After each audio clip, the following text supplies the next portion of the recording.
And there'll be a lot of death, unfortunately. The virus does not discriminate. We are all at risk.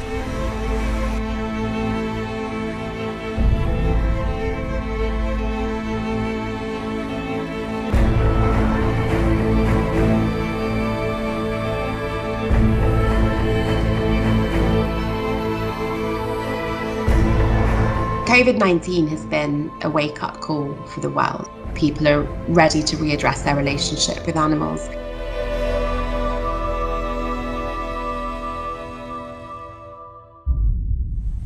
In the wildlife trade, animals are at the centre of a cruel, multi-billion-dollar business that's exploiting them at an industrial scale. Every day, thousands of animals are being ripped from their natural habitats or commercially farmed and sold to be exploited, to be eaten, to be used as traditional medicine, to be kept as exotic pets, or to be used as a prop in a once-in-a-lifetime holiday experience.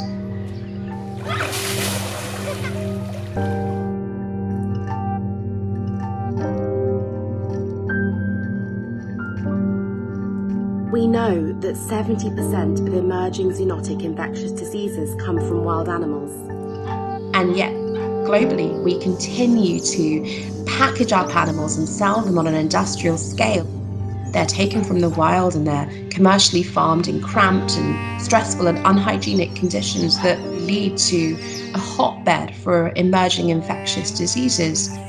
We can no longer ignore the dangerous risks we're exposed to as a result of exploiting wild animals. And, perhaps if we had taken global action after SARS to end the wildlife trade, we wouldn't be here today with this pandemic right now. This is why World Animal Protection have created a coalition called the Campaign to End Wildlife Trade.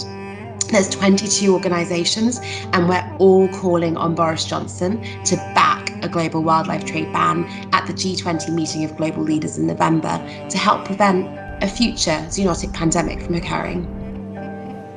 Aside from the massive global health risk, it's vital to acknowledge that wild animals are sentient beings. If you just imagine for a second what the animals go through when they're stolen from the wild and stuffed into bags and shipped all over the world in crates, with most animals suffocating in the process.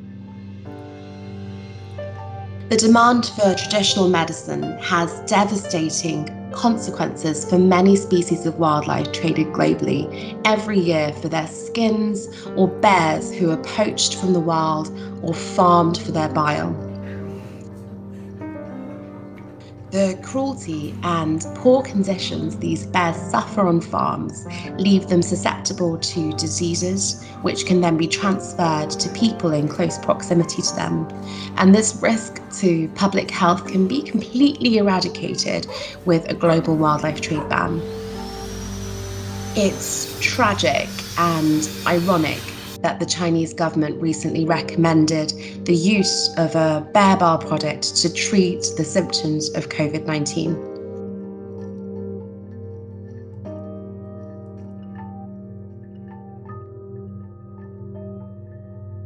Each year, millions of wild animals are captured from their natural habitats or bred in cruel captive conditions to be legally traded around the world as pets. In the United States, there's currently estimated to be 17.6 million exotic pets being kept.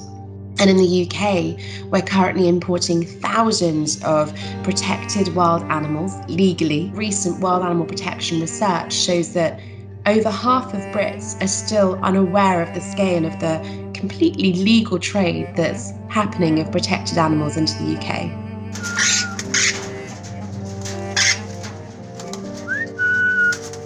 Global problems require global solutions, and we can no longer ignore the dangerous public health risks that we're exposed to from cruelly exploiting wild animals. That's why World Animal Protection and the Campaign to Ban Wildlife Trade Coalition are calling on Boris Johnson and the UK government to provide global leadership on this issue and lead the G20 to make a formal commitment to ban the global wildlife trade. Anyone has the power to help, and you can sign our petition at worldanimalprotection.org.uk/end the wildlife trade and get involved in the campaign. You can also think about personal actions that you can take, such as avoiding buying a wild animal to keep as an exotic pet, avoiding products such as traditional medicine that include animal products, and when you're able to go on holiday again, think about where you're visiting.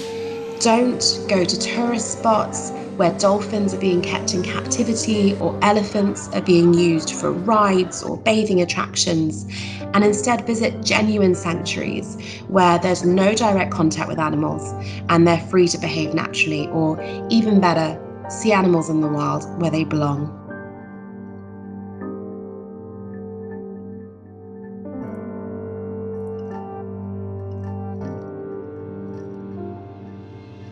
The case for a global wildlife trade ban has never been more urgent.